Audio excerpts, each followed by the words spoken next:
আমরা যে সময়টাতে বাস করছি এই সময়টা আধুনিক কাল, আর যুগ হিসাবে কলিযুগ। হুম। তো কলিযুগের মাহাত্ম্য আমি কার্তিক কলিযুগের মধ্যে যে 12টা মাস আছে, তার সর্বোত্তম মাস কার্তিক মাস, যেটা ভগবানের একদম দামোদর, দাম উদর, দাম মানে রশ্মি, দড়ি, উদর মানে পেট, অর্থাৎ দড়ি দিয়ে ভগবানকে বন্ধনগ্রস্ত করা হয়েছিল। তো পুরাকালে কটা কাল আছে? 4টে কাল। পুরাকাল, প্রাচীন কাল, ঐতিহাসিক কাল আর আধুনিক কাল। এই 4টা কাল আছে। 4টা কালের মধ্যে পুরাকালে একটা গ্রামে একজন ব্যক্তি বাস করত। আর ওই ব্যক্তির স্ত্রী মারা গেছিল, আর ওর দুজন ছেলে ছিল, দুজন বৌমা ছিল। তো ব্যক্তি প্রত্যেক বছর কার্তিক ব্রত পালন করত। তো একবার ওর ছেলেদের বিয়ে হয়ে গেছে, বাড়িতে বৌমা এসেছে, ও বয়স হয়ে গেছে। তখন ওই ব্যক্তি বলছে যে আমি কার্তিক ব্রত পালন করব। বড় বৌমার কাছে প্রথমে গেছে। আজকালকার বৌমাদের চরিত্র ডিসপ্লে হচ্ছে, এখানে ওপেন হচ্ছে, হ্যাঁ। আহ, বড় বৌমার কাছে গিয়ে বলছে আমি কার্তিক ব্রত করব, তুমি আমার সেবা করো। বলছে, বড় বৌমা উত্তর দিচ্ছে, আমার এখন সময় নেই, আপনি আপনার ছোট বৌমাকে গিয়ে বলুন। তো ছোট বৌমার কাছে গেছে। ছোট বৌমা খুব সহজ সরল সাদাসিধে মানুষ ছিল, মূর্খ, পড়াশোনা জানতো না। আর বড় বৌমা পড়াশোনা জানতো। তো ছোট বৌমার কাছে গিয়ে বলছে আমি কার্তিক ব্রত করবো, আহ আমার তুমি সেবা করো। তো ছোট বৌমা জিজ্ঞেস করছে আমাকে কি করতে হবে?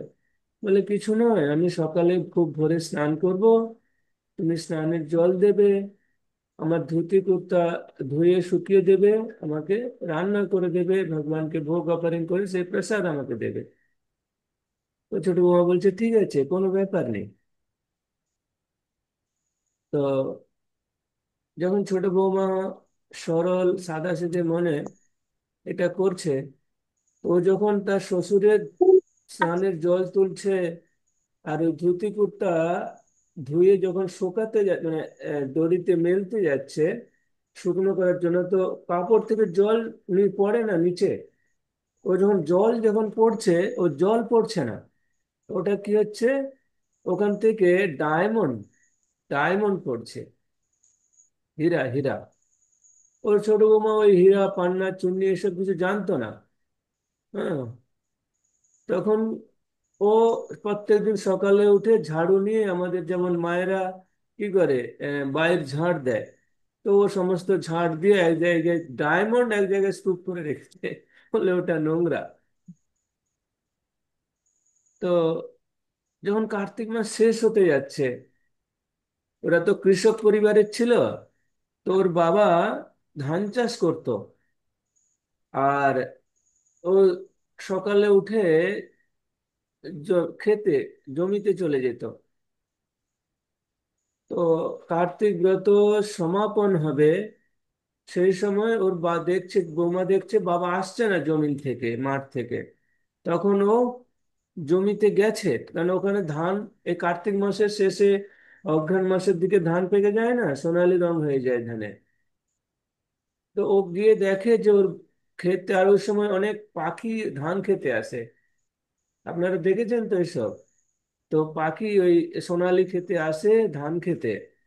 তো ধান খেতে পাখিরা আসছে, ওর বাবা তখন ওই পাখিদের যাতে ধান নষ্ট না করে তার জন্য ওড়াচ্ছে।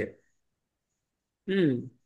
আর তখন ওর বৌমা গিয়ে বলছে বাবা আমার সবকিছু রেডি হয়ে গেছে, আপনি বাড়িতে গিয়ে প্রসাদ পেয়ে নিন। তো আর আমি এই জমিটা ততক্ষণ লক্ষ্য নজর করছি, দেখাশোনা করছি আপনি না আসা পর্যন্ত। তো ওর শ্বশুর চলে গেছে বাড়িতে প্রসাদ পাওয়ার জন্য। আর ওর বৌমাটি দেখছে পাখিগুলো আসছে ধান খাচ্ছে খুব সুন্দর, কিচির মিচির আওয়াজ করছে। ও বলছে ঠিক আছে, যত ও আর পাখি কতটুকু আর খাবে, ও খাক। ও কি করেছে, ও গাছতলায় সুন্দর ঘুমিয়ে গেছে। আর পাখিরা এসে ধান খাচ্ছে, আর পাখিরা যখন ধান খায় ও একটা খায় 10টা ফেলে। আর ওই গাছ থেকে যখন ধান পড়ছে, তখন ধান আর পড়ছে না, ওই মতি, হিরে, পান্না, চুনি, এইসব ডায়মন্ড পড়ছে। ওর কাছের বড় ভাইয়ের জমি ছিল। ও গিয়ে দেখে যে ওর ক্ষেতে পুরো আহ হিরে ভর্তি হয়ে গেছে, অনেক মাঠে অনেক হিরে আছে। তখন ওর বড় বৌমা, বড় ছেলে তার বাড়ি ফিরে এসে তার বউকে বলছে, বাবা আমাদের প্রতি খুব অবিচার করেছে। তার সমস্ত যে গুপ্ত ধন তার ছোট ছেলেকে দিয়ে দিয়েছে নাকি। না, ওখানে জমিতে অনেক গুপ্ত ধন আছে, ওই ডায়মন্ড, হীরা আছে। ওরা সব আমার ছোট ছোট ভাইকে দিয়ে দিয়েছে। তখন ওর বড় বৌমা ওর বাড়িতে ওর বাবার কাছে গিয়ে বলছে, আপনি কেমন মানুষ, আপনার দু ছেলে, আপনার উচিত, বাবার উচিত সবাইকে সমান চোখে দেখা। আপনি আপনার ছোট ছেলেকে দেখছেন আর বড় ছেলেকে দেখছেন না। ছোট ছেলেকে আপনার সমস্ত প্রপার্টি দিয়ে দিয়েছেন, সমস্ত ধন সম্পত্তি। তো ওর বাবা কিছু বুঝতে পারছেন। তারপর যখন সমস্ত ঘটনা খতিয়ে দেখলো যে এটা হচ্ছে কার্তিক ব্রতের ফল, আমরা কার্তিক মাস যদি ভালোভাবে, ও কি করেছিল ছোট বৌমাটি, বিশ্বাস, হ্যাঁ, ভজ ভজ ভাই চৈতন্য নিতাই, সুদৃঢ় বিশ্বাস করি।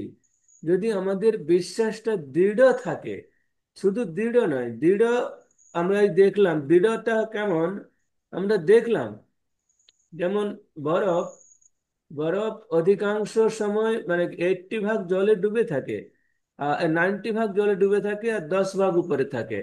তো আমাদের কনসাসনেস মাইন্ড 10 ভাগ, আর আনকনসাসনেস মাইন্ড 90 ভাগ। তো আমাদের সবসময় পজিটিভ লোকেদের সঙ্গে থাকতে হবে, যারা আমাকে এনার্জি দেবে, যারা আমার সুহিত, আমার ভালো চাইবে। তো কার্তিক ব্রত করেছে, তো কার্তিক ব্রতের ফলস্বরূপ ও তো জানে না। যদি, আমি গত ক্লাসে বলছিলাম যে আমাদের পরম পূজ্য ভক্তিপূর্ণ ভাই মহারাজ বলে, যদি তুমি নিতাই কৃপা পেতে চাও, নিত্যানন্দের কৃপা পেতে চাও, তাহলে মূর্খ হও। তার মনে হতে পারে তাহলে পড়াশোনা করবো না নাকি, ওরকম না। যেমন ভক্তি ঠাকুর বলছে, জড় বিদ্যা যত মায়ার বৈভব তোমার ভজনে বাধা। এই যে ভৌতিক বিদ্যা মানে যেটা আমাদের এখন স্কুল কলেজ ইউনিভার্সিটিতে শেখানো হচ্ছে, যেটা ম্যাটেরিয়াল স্টাডি বলে, তো ওইটা হচ্ছে ভগবানের, আমরা ভগবানকে বুঝতে পারি না। যেমন লাইফ সায়েন্স পড়ানো হয়, life science can not define what is life. Life science এটা ডিফাইন করতে পারে না যে জীবন কি, অথচ স্কুলে আমরা লাইফ সায়েন্স পড়ছি। কিন্তু soul of science defined what is life. হ্যাঁ, তো সেটা, সেই বিজ্ঞানটা পড়ানো হচ্ছে না। ঠিক একই রকম ও সুদৃঢ় বিশ্বাস, যদি আমরা বিশ্বাস করি যে কার্তিক ব্রত আমি পালন করব, দিলে আমি এই ফল লাভ করতে পারবো। ওর বড় বৌমার বিশ্বাস ছিল না, কিন্তু ছোট বৌমা মূর্খ ছিল, তাই ও ও বুঝতো না, ও ডায়মন্ডই চিনতো না। তো পরবর্তী সময় তো তো ওর বড় বৌমা তখন বলছে যে আমি পরবর্তী সময়ে, পরের বছর তুমি কার্তিক ব্রত করবে আর আমি তোমার সেবা করব। হ্যাঁ, মানুষের লোভ কোথায় গিয়ে পৌঁছায়। হুম। তো পরের বছর ওর বাবা যখন কার্তিক ব্রত করছে, কার্তিক ব্রতর শেষে দেখে ও, হুম, যেখান থেকে জল যখন ও ইয়েগুলো কাপড় শুকানোর জন্য মেলাতো, তখন ওখানে জল পড়ে গাড্ডা হয়ে গেছিল, ডায়মন্ড পড়ছিল না। খেতে যখন গিয়ে দেখে ওখানে পাখিগুলো ধান কাটছে আর সমস্ত পোকামাকড়, যে ধানগুলো পড়ে যাচ্ছে ওগুলো পোকামাকড় হচ্ছে। হুম, কারণ ও তার লোভের বশবর্তী হয়ে ব্রত সেবা করতে চাই। আমরা যদি ভগবানের সেবা করতে চাই, ভগবদ গীতাতে ভগবান বলছে, कर्मण्यवाधिकारस्ते मा फलेषु कदाचन, মা কর্ম ফল হেতুর্ভু মা তে সঙ্গেস্তু কর্মাণি। তুমি কর্ম করো, হ্যাঁ, আমাকে আমার উপরে ছাড়ো, আমি দেখবো তোমার ওই রেজাল্ট কি হয়। পড়াশোনা যখন আমরা করি, পরীক্ষা দিই, রেজাল্ট নির্ভর করে এক্সামিনারের উপরে, আমার উপরে না। হুম। তো সেবা করো ভগবানের। যেমন এখানে আমাদের সুতপা মাতাজি আছে, আমি দেখছি আজকে ক্লাসে, ও এখানে সিকিউরিটিতে করে। হ্যাঁ, তো ও মাতাজি বলছিল যে মন্দিরে ভগবানের আমরা সেবা না করতে পারি, কিন্তু সিকিউরিটি করছে, ক্রাউড কন্ট্রোল করছে। তো এটা একটা বিরাট বড় সেবা। আমি বলি, হ্যাঁ, এটা একটা অনেক বড় সেবা, না হলে এটা স্বীকৃতি না থাকলে এই সেবা আসে না। হুম। তাই আমি সেভিং অ্যাকাউন্টসে যখন আমরা টাকা জমা দিই আমরা বুঝতে পারি না, আমরা এই জানি যে এই 12% সুদ দেয়। তো ওইটা বাড়তে থাকে। তো আমরা এই কার্তিক ব্রতের যে ফল, সেটা আমার এক জন্মের নয়, এটা জন্ম জন্মান্তরে সেভিং অ্যাকাউন্টসের মতো থেকে যায়। হ্যাঁ। তাই আমাদের ভগবানের সেবা করতে হবে কিভাবে? কর্মণ্যে বাধিকার, যে কর্ম করো, কোনো কিছু আশা না করো না।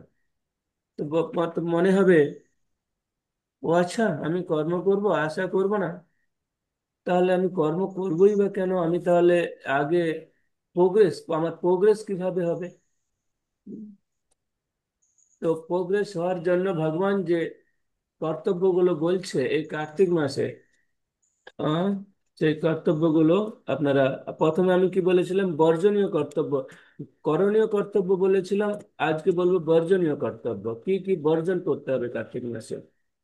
তো স্কন্দ পুরাণে আহ, নারদ ব্রহ্ম সংবাদ, অর্থাৎ নারদ মুনিকে ব্রহ্মাজি বলছে যে এই কার্তিক মাসে যে ব্যক্তি রাজমা আহার করেন তিনি নরকে নরকের অধিবাসী হন। রাজমা, রাজমা অনেকের প্রিয়, বিশেষ করে যারা নন বেঙ্গলি, তারা রাজমা আর আহ, খায়, ওটা কি বলে, পুরি, পুরি, রাজমা আর পুরি খায়। তো এই কার্তিক মাসে যে রাজমা গ্রহণ করবে তাকে নরকে থাকতে হবে। বি কেয়ারফুল মমতা মাতাজি। হম। আর কে আছে আমাদের? আর্মি, দুজন আর্মি। খুব সাবধান, আর্মিরা রাজমা খেতে ভালোবাসে। কার্তিক মাসে যে ব্যক্তি পটল, বেগুন, আচার, কলিঙ্গ মানে ঝিঙ্গা, হ্যাঁ, ওগুলো খায় তিনি নরকগামী হন। হ্যাঁ।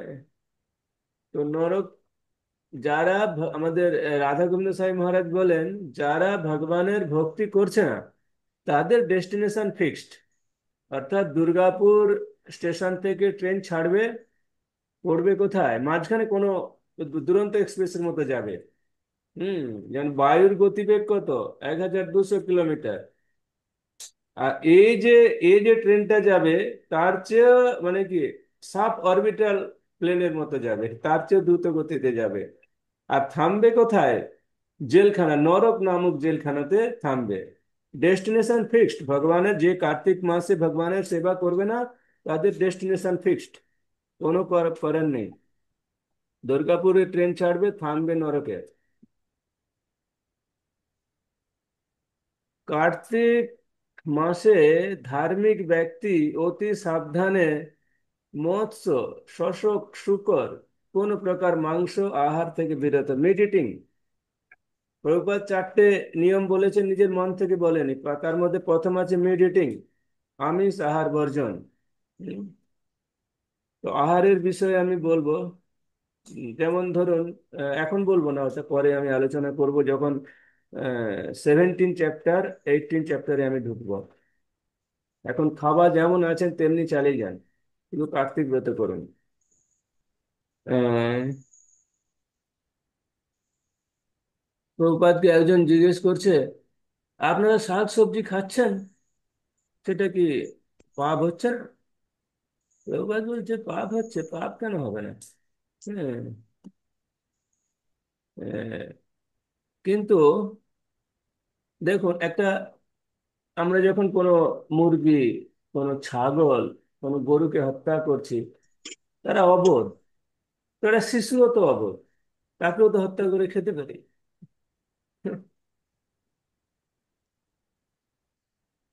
যেমন যারা আর্মিতে থাকে বা যারা যখন অ্যাডমিনিস্ট্রেটিভ ডিপার্টমেন্টে যারা সার্ভিস করে, তারা যদি কাউকে করে এনকাউন্টার করে দেয়, সরকার তাদেরকে কোনো সাজা দেয় না। কেন? তাদের অ্যাডমিনিস্ট্রেটিভ যে ল আছে সেই লতে বলা আছে এটা, যদি কোনো অপরাধীকে তারা এনকাউন্টার করে দেয় তাদের কোনো সাজা হবে না। ঠিক একই রকম আমাদের বেদে বলা আছে জীব ও জীবস্য জীবনম, একটা জীব আরেক জীবকে ভক্ষণ করবে। হ্যাঁ, আর আমরা যেটা নিচ্ছি, ধরুন আপনি আলু খাচ্ছেন, আলুটা কখন তুলছি? যখন গাছটা মরে যাচ্ছে। কোনো টমেটো কখন তুলছি? যখন টমেটোটা পেকে যাচ্ছে, গাছটা একদম শুকিয়ে যাচ্ছে, বা গাছটা হয়তো বেঁচে আছে, আমরা ওই পাকা টমেটোটা পড়ে যাওয়ার অবস্থা, তখন তুলছি। হ্যাঁ, আর সেটা তুলে আমরা কি করি? ভগবানকে ভোগ লাগাচ্ছি। যজ্ঞার্থ কর্মণ্য অন্যত্র, যজ্ঞের মাধ্যমে অগ্নিতে যদি কোনো জিনিস অর্পণ করা হয়, অগ্নিতে ভোগ লাগানো হচ্ছে সর্বোত্তম ভোগ। হ্যাঁ, সব শুদ্ধ করে দেয় অগ্নি। তো ভগবানকে ভোগ এটা বিধান, এটা বিধান আছে। এটা আমি পরে আলোচনা করবো আরো ডিটেলসে। কার্তিক মাসে বুদ্ধিমান ব্যক্তিরা সুস্বাদু ভোজন, সুখ সজ্জা, গণিকা, পরস্ত্রী সঙ্গ থেকে দূরে থাকবেন। পরস্ত্রী সঙ্গ থেকে দূরে থাকবে, এ তো ঠিক আছে। এমনকি নিজেদের স্ত্রী থেকেও দূরে থাকা উচিত, বা স্ত্রীদের স্বামী থেকে দূরে থাকা উচিত, বিশেষ করে এই কার্তিক মাসে। আহ, সুস্বাদু ভোজন না করা ভালো। আহ, তো আমাদের ইসকনে অনেক সুস্বাদু ভোজন হয়। সুখ সজ্জা, যে আমি 8টার সময় ঘুম থেকে উঠবো, তারপর স্নানে যাব, রাত্রি 12টায় ঘুমোতে যাব, এগুলো থেকে না করা ভালো। যে ব্যক্তি যথারূপে কার্তিক ব্রত অনুসরণ করেন, তিনি তৈলমর্দন, উত্তম ভোজন, সুখ সজ্জায় নিদ্রা, কংস পাত্র মানে কাঁসার পাত্রে ভোজন করবেন না। কি? তেল, তৈলমর্দন, শুধু তেল নয়, মাতাজিরা খুব কেয়ারফুল। হ্যাঁ, হ্যাঁ, এই ফেয়ার অ্যান্ড লাভলি, নিভিয়া, তারপরে আরে কি বলে যে বডি ওয়াশ, বডি লোশন, শুধু তেল নয়, এগুলো থেকে দূরে থাকতে হয়।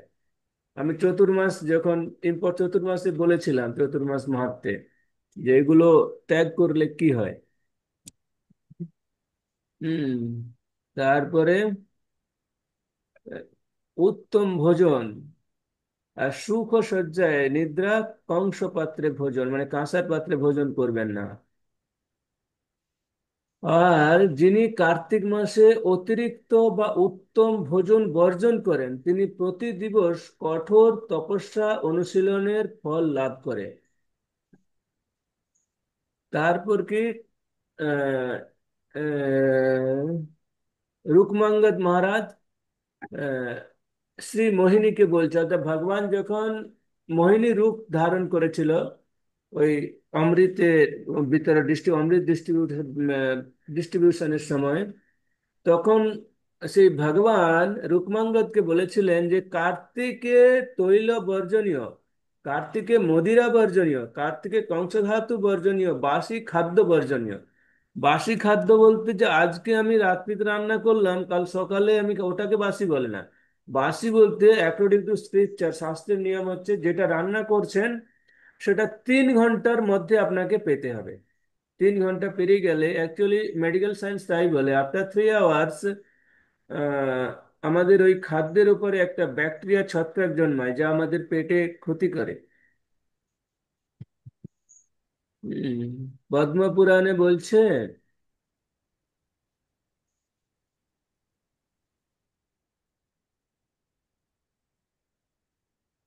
আহ, মূলা, শিম, বরবটি, সজনে শাক ডাঁটা, গাজর, অন্নের প্রদত্ত অন্ন, মধু, তিল, তৈল মানে তেল, হিং, বেগুন, লাউ এবং মিষ্টান্নের ন্যায় সুস্বাদু আহার্য, মানে এও সামোসা, পকোড়া, এইসব ভাজাভুজি, এগুলো বন্ধ করা। হ্যাঁ? তো আমাদের মন্দিরে আমি দেখছি, আমি 2-3 দিন ধরে দেখছি ওরা গাজর ব্যবহার করছে, বরবটি ব্যবহার করছে। উম, শুধু বাদ দিয়েছে কি, মাসকলাইটা বাদ দিয়েছে আর সর্ষের তেলটা বাদ দিয়েছে। আর আমাদের মন্দিরের নিচে যারা বাইরে থেকে এসছে, ভিজিটার্স, দর্শনার্থী, তাদেরকেও এই সেম প্রসাদ দিচ্ছে। হুম। ওরা দেখি না সব ব্যবহার করছে, তবে আমরা চেষ্টা করছি যাতে ওগুলো এড়িয়ে যাওয়া যায়। হুম। কেশ বা নখ কর্তন, অর্থাৎ আমাদের চুল কাটার বিধান নেই, চুল নখ কাটার বিধান নেই। বৈষ্ণব অন্যের দ্রব্যাদি অন্যের জিনিসপত্র ব্যবহার করার বিধান নেই। বৈষ্ণব নিন্দা করবেন না, কোনো শাস্ত্র নিন্দা করবেন না, কারোর দোষ দর্শন করবেন না। হুম। আহ,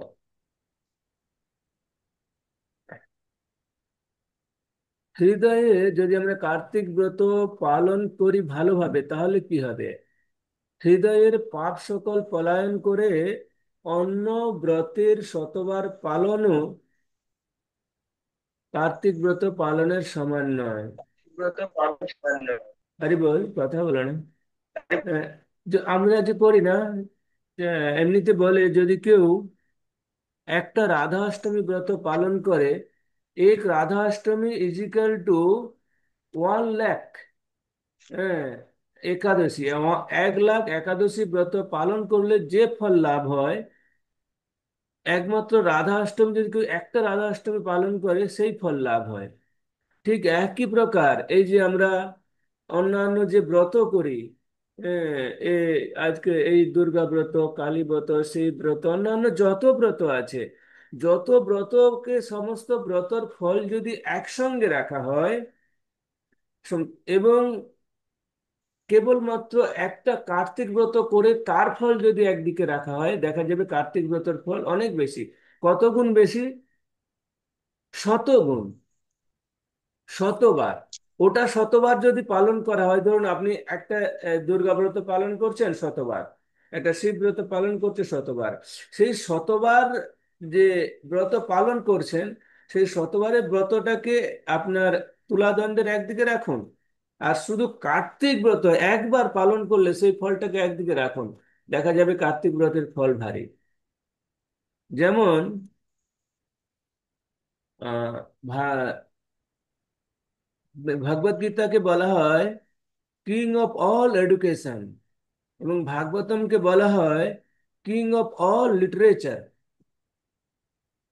তো এই ভাগবত মাহাত্ম্যে এরকম একটা আছে যে যখন পরীক্ষিত মহারাজকে সুখদেব গোস্বামী গঙ্গার তটবর্তী অঞ্চলে, সুখদেব গোস্বামীর কাছে সুখদেব গোস্বামী প্রশ্ন করেছিল যে কোনো ব্যক্তি মৃত্যু পথযাত্রী, তার কাছে আর সময় নেই, 7 দিন সময় আছে, সে যদি জেনে যায় তাকে 7 দিন পরে মৃত্যুবরণ করতে হবে, সেই মৃত্যু পথযাত্রী ব্যক্তির কর্তব্য কি? তখন সুখদেব গোস্বামী গঙ্গার তটবর্তী অঞ্চলে যখন ভাগবত শোনাচ্ছিল গোমতী নদীর তীরে, তখন ভাগবত মাহাত্ম্যে একটা এক জায়গায় লেখা আছে, তো সমস্ত মুনি, 88,000, 88 লক্ষ মুনি ঋষি একত্রিত হয়েছিল, গ্যাদারিং 88,000 মুনি অ্যান্ড সন।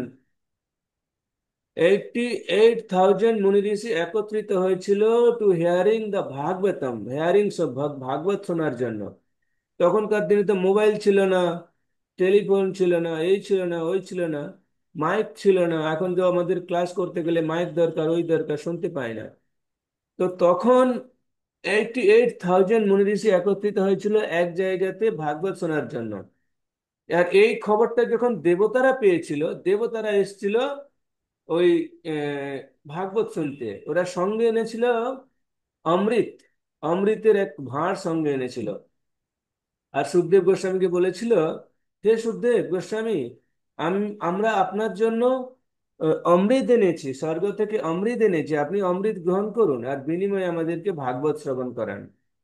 সুখদেব গোস্বামী বলছিল, তোমরা, তোমাদেরকে আমি কিছুক্ষণ সময় দিচ্ছি, সেই সময়ের মধ্যে থেকে তোমরা এখান থেকে পালিয়ে যাও, না হলে আমি তোমাদেরকে অভিশাপ দেব যে এখান থেকে তোমরা চলে যাবে। হুম, তোমরা নষ্ট হয়ে যাবে, তোমরা বিনষ্ট হয়ে যাবে। কারণ ভাগবত কথা হচ্ছে আহ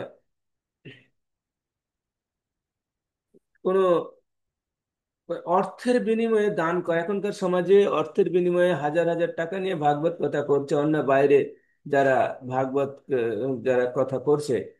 কিন্তু ভাগবত কথা কোনো অর্থের বিনিময়ে হয় না, তাহলে সেখানে ভক্তি থাকে না, ভক্তি পালিয়ে যায়। তার জন্য মানুষের হৃদয়ে পরিবর্তন হয় না। কিন্তু ওরা অনেক অনেক ভালো ভাগবত কথা করতে পারে, অনেক ভালো সুরে গাইতে পারে, অনেক উন্নত স্তরে ওরা বলতে পারে। হয়তো আমাদের ইসকনের ভক্তরা এরকম বলতে পারে না, এত করতে পারে না, এত ভালো গাইতে পারে না। কিন্তু ইসকনের ভক্তরা কি করে শুদ্ধতার সঙ্গে ভগবানের সেবা করার মাধ্যমে শাস্ত্র বিধি অনুযায়ী ওটা পালন করে, তার জন্য ওরা শোনে সবাই, আর নিজেদের হৃদয় পরিবর্তন করে। হম। আর বাইরে যারা করছে দেখবেন তাদের কথা কে শুনে কে শোনে না ঠিক নেই, তার কেউ পরিবর্তন আজ পর্যন্ত হয়নি।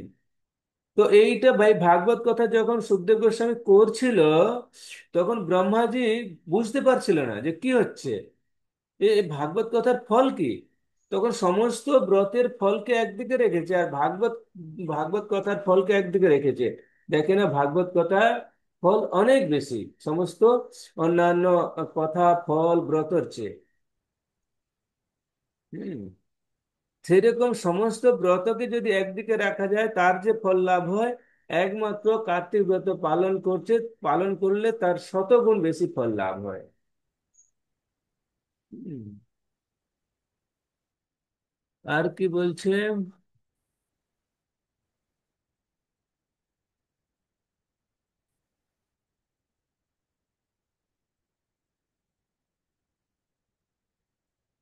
শ্রী শ্রী রাধা দামোদরকে আরাধনা করার এক বিশেষ সময় আমরা সারা বছর কি করি না, ষোলমালা জপ করি, চার নিয়ম পালন করি, এই মায়াপুর গেলাম, এই বৃন্দাবন একটু গেলাম।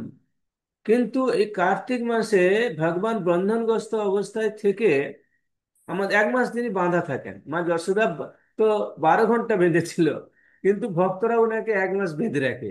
হ্যাঁ, বলে তুমি কোথাও যাবে না। আহ, তো বেঁধে সে বন্ধনগ্রস্ত অবস্থায় ভগবান আমাদেরকে, ভগবান নিজে অনুভব করেন যে বন্ধনগ্রস্ত অবস্থায় থাকলে কতটা কষ্ট হয়। আমরা সেরকম এই জন্ম মৃত্যু জরা ব্যাধি চক্রে এই ভৌতিক জগতে, হ্যাঁ, 84 লক্ষ যোনিতে ভ্রমণ করছি। যেমন শাস্ত্রে বলছে, ব্রহ্মাণ্ড ভ্রমিতে যদি কোনো ভাগ্যবান জীব গুরু কৃষ্ণ প্রসাদে পায় ভক্তিলতা বীজ, উম, জলজা নবলক্ষাণী স্থাবরা লক্ষ বিংশতি। যে জলজ জলে 9 লক্ষ প্রাণী থাকে। তারপরে স্থাবরা যারা এক জায়গায় স্থির থাকে, অর্থাৎ বৃক্ষ লতা পাতা গাছ, তারা 20 লক্ষ। কীট পতঙ্গ সরীসৃপ থাকে 11 লক্ষ। পশু পাখি থাকে 10 লক্ষ। পশু 30 লক্ষ, আর মানুষ মাত্র 4 লক্ষ। এই 4 লক্ষ যারা মানুষ, তাদের মধ্যে অনেক প্রকার আছে। তার মধ্যে ভগবদ গীতাতে বলছে যে বহুনাম জন্ম নামান্তে জ্ঞান বানাম প্রপদ্যতে। যে জন্ম জন্মান্তরে আমরা এই ঘুরছি ব্রহ্মাণ্ড ভ্রমিতে, আমরা ব্রহ্মাণ্ড ভ্রমণ করছি। হ্যাঁ, ব্রহ্মাণ্ড ভ্রমিতে, আর বহুনাম জন্ম নামান্তে, জন্ম জন্মান্তরে আমরা এই 84 লক্ষ জনিত লাইফ সার্কেলে ভ্রমণ করছি। ভ্রমণ করতে করতে যদি গুরু কৃষ্ণ প্রসাদ, যদি কোনো গুরু কৃপা করে, তাহলে কি হয়, যেমন আহ গজেন্দ্র মোক্ষ লীলাতে আমরা পাবো যে গজেন্দ্র, আমরা যখন ভাগবত মাহাত্মে কার্তিক দামবন্ধন লীলাতে প্রবেশ করব, ওখানে আমি বলবো যে গজেন্দ্র একজন মানে ধার্মিক ছিল, কিন্তু মানে কুমির, ও ধার্মিক ছিল না। তো ভগবান কি করেছে, প্রথমে কুমিরকে উদ্ধার করেছে। কেন না, ও ভক্তের চরণ ধরেছিল। তাই আমাদের যদি উপরে উঠতে হয়, তাহলে আমাদের কি করতে হবে? ভক্তের আনুগত্য স্বীকার করতে হবে। আমি যদি ভক্তের আনুগত্য স্বীকার করি, তাহলে আমি সর্বোত্তম, এই কার্তিক মাসের সর্বোত্তম যে রেজাল্ট, সেটা আমি পাবো। তাই রাধা কৃষ্ণ, এই যে রাধা দামোদরকে আরাধনা করে আমরা পুরো সারা বছর এটাই করি। এই 16 মালা জপ করলাম, চার নিয়ম পালন করলাম, ব্যাস, আমি এখন মুক্ত। কিন্তু ভগবানকে সেবা দেখুন, এখানে কি করে, আমরা দামোদর কথা করি, বাড়িতে দীপদান দেখাই, ভগবানের অন্যতম প্রিয় পরমান্ন এই কার্তিক মাসে ভগবানকে অফার করতে পারেন আপনারা যে কোনো সময়ে। আর এই যে আমরা জন্ম মৃত্যু চক্রে যে বন্ধনগ্রস্ত আছি, এটা যে কতটা কষ্ট, এটা ভগবান নিজে অনুভব করছে। মা যশোদা 12 ঘন্টা বেঁধে রেখেছিল, ভক্তরা 1 মাস বেঁধে রেখেছে। দিয়ে কি করছে, কাউকে যদি বেঁধে রাখা হয়, দিয়ে তার আরতি করা হয়, কেমন লাগে? আপনাকে ধরুন, আপনাকে দড়ি দিয়ে বেঁধে দিলাম, দিয়ে আপনাকে খাওয়াচ্ছে, খাও। এটা কি ভালো লাগে? তো ভগবান এটা স্বীকার করছে আশিত সাবন্ধনে, যে আমি এটা নিজের এই বন্ধনটা আমি স্বীকার করে দেখছি যে আমার আমার সন্তানেরা বন্ধনগ্রস্ত অবস্থায় থেকে কি কষ্ট যন্ত্রণা ভোগ করছে। তার জন্য তিনি কি করেন, গুরু, গুরু হচ্ছে the representative of Lord Krishna. গুরু হচ্ছে ভগবান কৃষ্ণের রিপ্রেজেন্টেটিভ। তাই আমাদের ইসকনে অনেক গুরু মণ্ডলী আছে, যারা কি করছে, ভ্রমণ করছে চারিদিকে, ব্রহ্মাণ্ড ভ্রমিতে, এই ব্রহ্মাণ্ডে ভ্রমণ করছে। ভ্রমণ করে যে পতিত জীবাত্মা, আমরা আমাদের মতো যে পতিত যারা, তাদেরকে উদ্ধার করছে। কার্তিক মাসে ব্রহ্ম মুহূর্তে উঠে স্নান, জপ, মঙ্গলা আরতি করা উচিত। আর আমাদের একজন অনেক মহান বৈষ্ণব আছে, যার নাম আহ, পদ্মনেত্র প্রভু। তিনি তার এবার কবিতায় লিখছিলেন যে আমাদের ভাগবত এই কার্তিক মাসে শ্রবণ করলে কি ফল হয়। হ্যাঁ, যে শ্রবণের উপরে কতটা গুরুত্ব দেওয়া উচিত। অবিরাম জপ কীর্তন কৃষ্ণ নাম করুন, অধিক মালা জপ করুন, সপরিবারে অধিক কীর্তন করুন। দেখুন, লোকে বলে যে এখানে আমি দেখছি যে নৈমিষারণ্যে, পুষ্করে, নবদ্বীপে, বৃন্দাবনে, এই সমস্ত স্থানে, মথুরায়, এই সমস্ত স্থানে যদি আমি ভাগবত কার্তিক ব্রত পালন করি, তাহলে অনেক অধিক ফল লাভ হয়। তো প্রভুপাদ বলছে যে ওই সমস্ত স্থানে গিয়ে অধিক ফল লাভ হয়, এটা ঠিক। কিন্তু ওই সমস্ত স্থানগুলোকে যদি আমার বাড়িটাকে যদি ওই সমস্ত স্থান বানিয়ে দিই, তো প্রভুপাদ বলছে যে কিভাবে এটা সম্ভব। দেখুন, আমরা তো আহ, রান্না করি নিজেদের জন্য, খাওয়ার জন্য। হ্যাঁ? তো যখন আমরা রান্না করছি, যখন আমি নিজে, আপনিও পটল এনেছেন, আমিও পটল এনেছি, আপনিও পটলের সবজি বানিয়েছেন, আমিও বানিয়েছি। আমি কি করেছি, ওটাতে একটা তুলসী পাতা দিয়ে ভগবানের ফটোর সামনে রেখে দিয়ে ওটা আমি পাচ্ছি, আর ও নিজে পাচ্ছে না। তো ওটা প্রসাদ হয়ে গেল, যেটা আমি ভগবান তুলসী পাতা দিয়ে ভগবানের সামনে রেখে দিলাম, ওটা প্রসাদ হয়ে গেল, আর ওটা হলো না। হ্যাঁ, তো ভোজন। আর কি বলছে, কথা, আমরা তো ডেলি সব আমাদের ছেলে মেয়ে, স্বামী স্ত্রী, বন্ধু বান্ধবের সঙ্গে কথা বলছি। তো সর্বোত্তম কথা কোনটা? কৃষ্ণ কথা। কারণ আমরা যে কথাগুলো বলছি, ধরুন আপনার কাছে 1 টাকা থাকলে ওটা খরচা হয়ে গেলে কোনো থাকে না, লোক আপনাকে গুরুত্ব দেবে না। তো আমরা যখন কথা বলছি, সে আমাদের কথা খরচা করা উচিত নয়। সর্বোত্তম কথা হচ্ছে কৃষ্ণ কথা। যদি খরচা করতে হয়, কৃষ্ণ কথা খরচা করুন।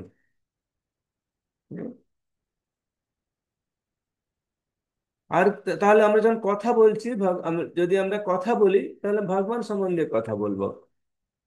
হুম। ভালো না খাইবে, ভালো না পরিবে, তাই না? আর কি, এটা কথা হয়ে গেল।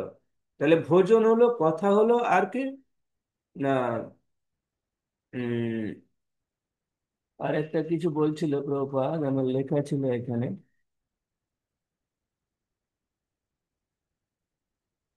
উম,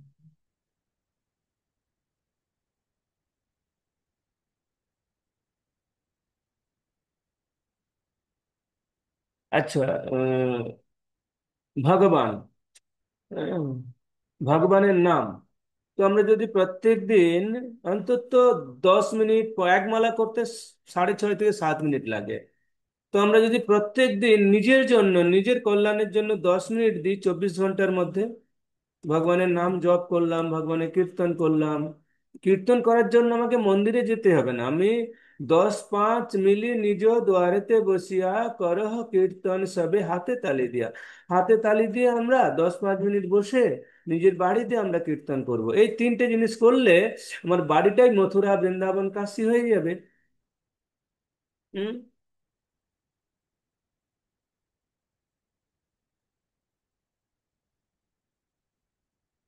আচ্ছা,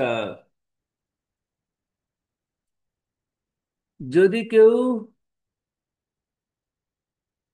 দেহে তেল মাখবেন না, মধু, বেগুন, আচার, লাল রাজমা, তিল বা মাসকলাই আহার করবেন না।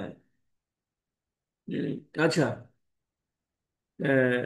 রাধা কৃপা কটাক্ষ স্তোত্রম আর কৃষ্ণ কৃপা কটাক্ষ স্তোত্রম পাঠ করা উচিত। হুম। তো আমি এটা আপনাদেরকে নেক্সট ক্লাসে বলবো। এই রাধা কৃপা কটাক্ষ স্তোত্রম, কৃষ্ণ কৃপা কটাক্ষ স্তোত্রম না পাঠ করলেও চলবে, পাঠ করা উচিত। আমি রাধা কৃপা কটাক্ষ স্তোত্রম আমি আপনাদেরকে শোনাবো। আর কি বলছে? আহ,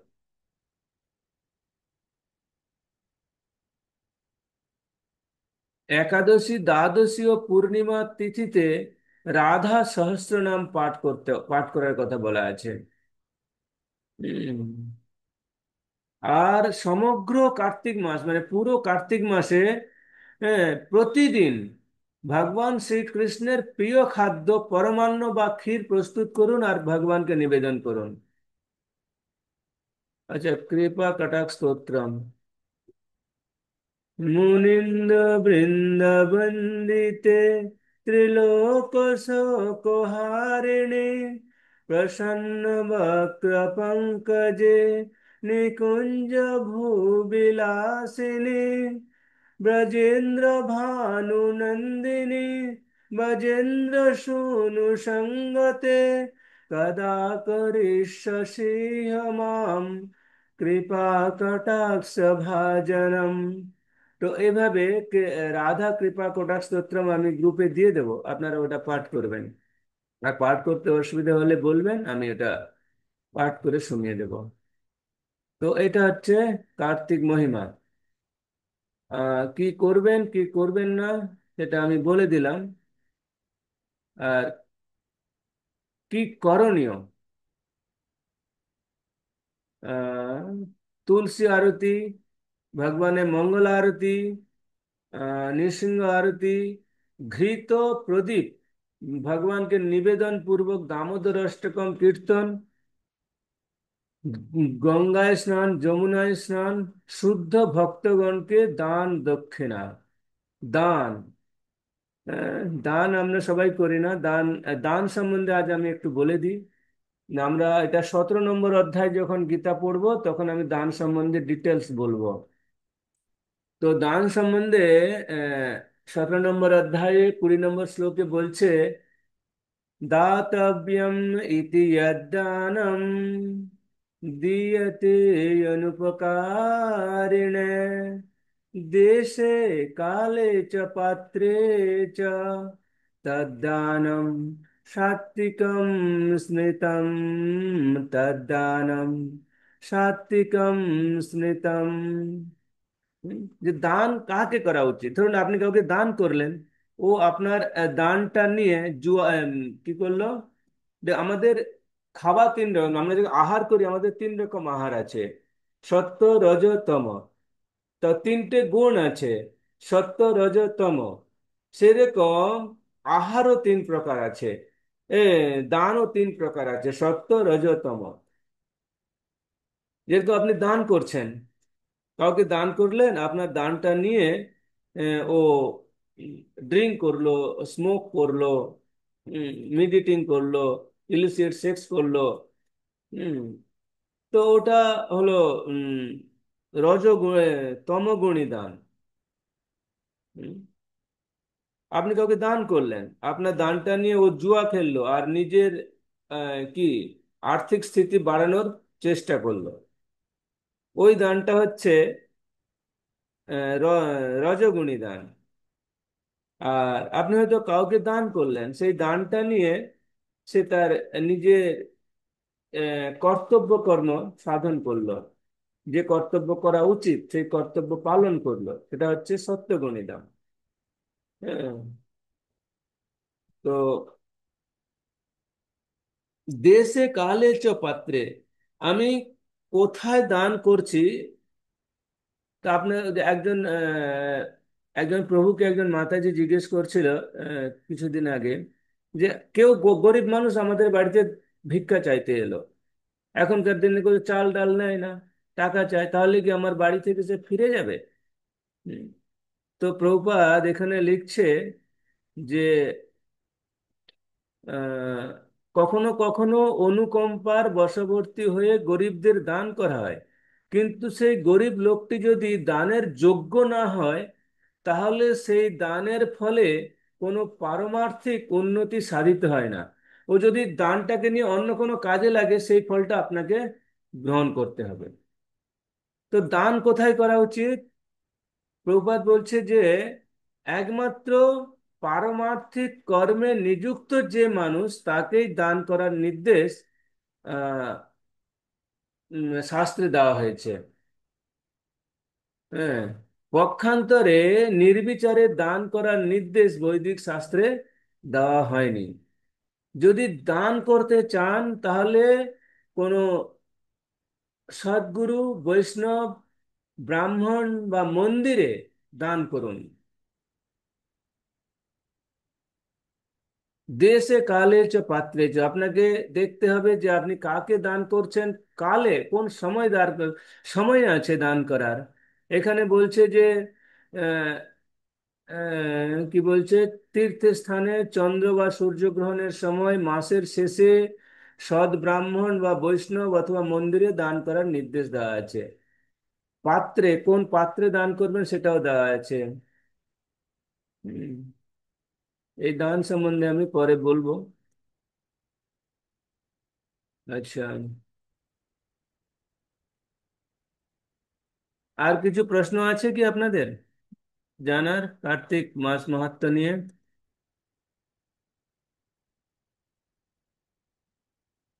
প্রশ্ন থাকলে বলুন, যে কিভাবে কি করবেন, কিভাবে পালন করবেন, কিভাবে করছেন, তাহলে আমি 5 মিনিট কোশ্চেন অ্যান্সার করব।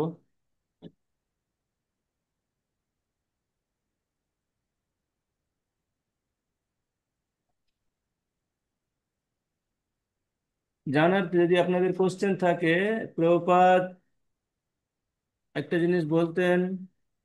প্রভুপাদ যখন ছিলেন, তো প্রভুপাদকে একজন এসে বলছে, প্রভুপাদ এখন আমাদের সাইলেন্ট মেডিটেশন চলছে। সাইলেন্ট মেডিটেশন মানে এই চোখ বন্ধ করে এরকম বসে কোনো কথা না বলে, বলে ওটা আমি 1 ঘন্টা করলাম, একদম ফ্রেশ। প্রভুপাদ বলছে 1 ঘন্টা ঘুমিয়ে উঠলে ভালোভাবে খুব ফ্রেশ লাগে।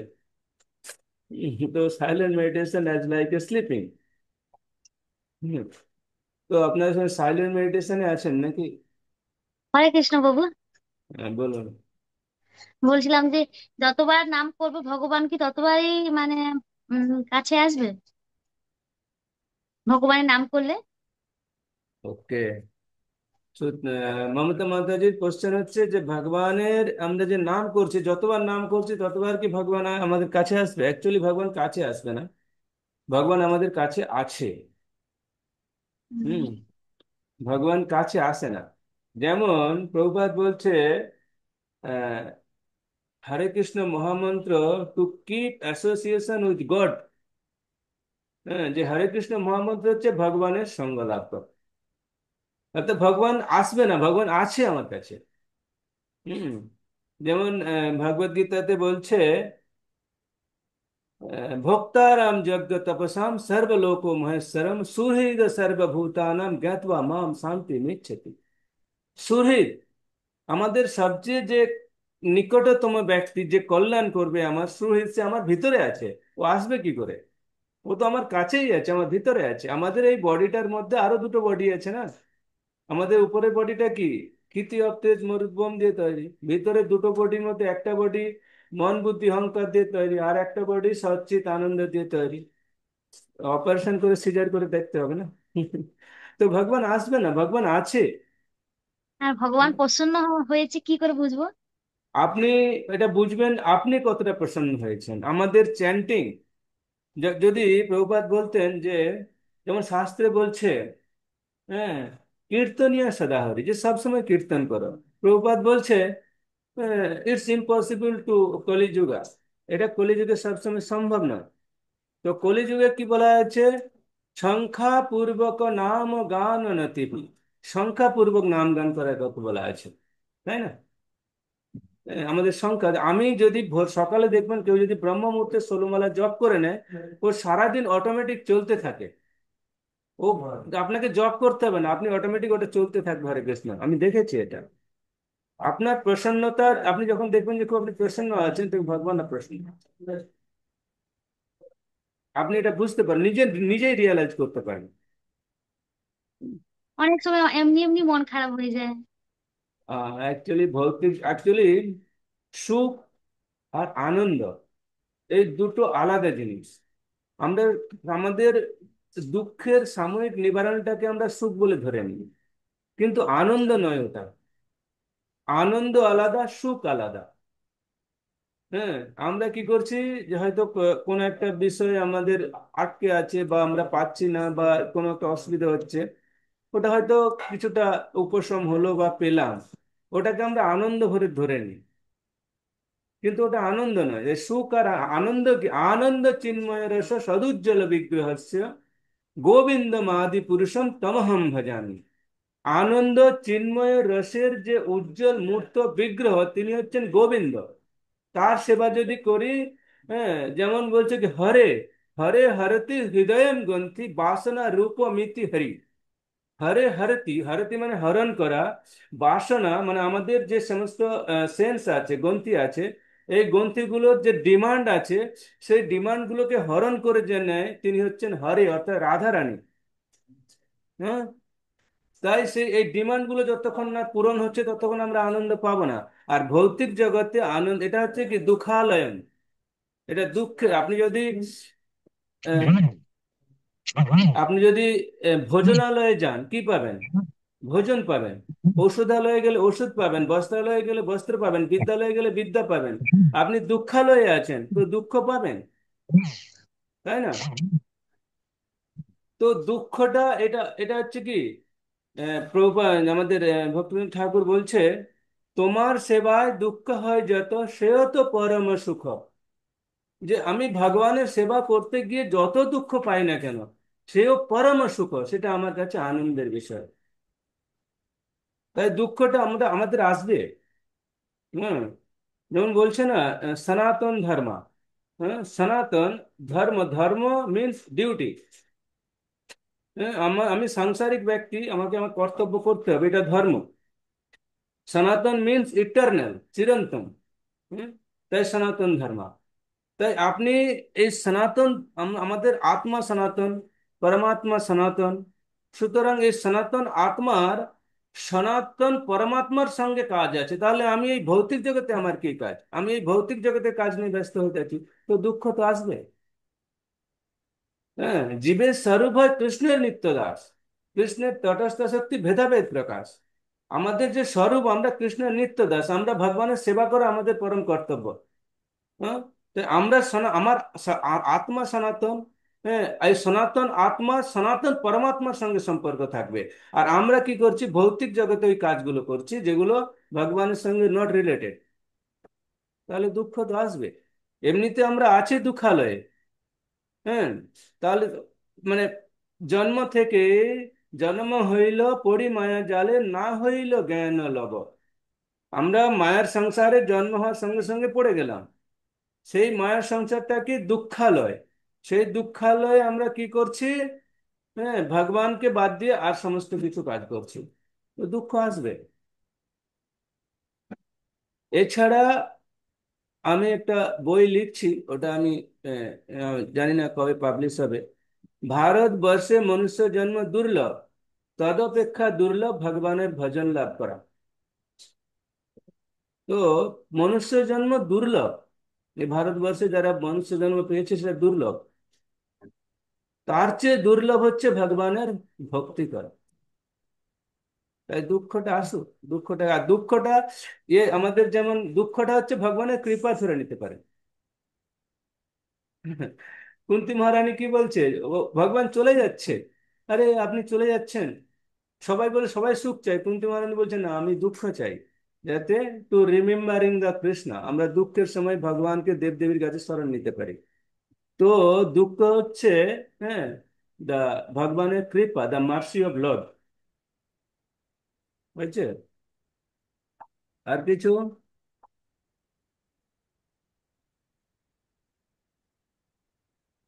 আর কোনো প্রশ্ন আছে?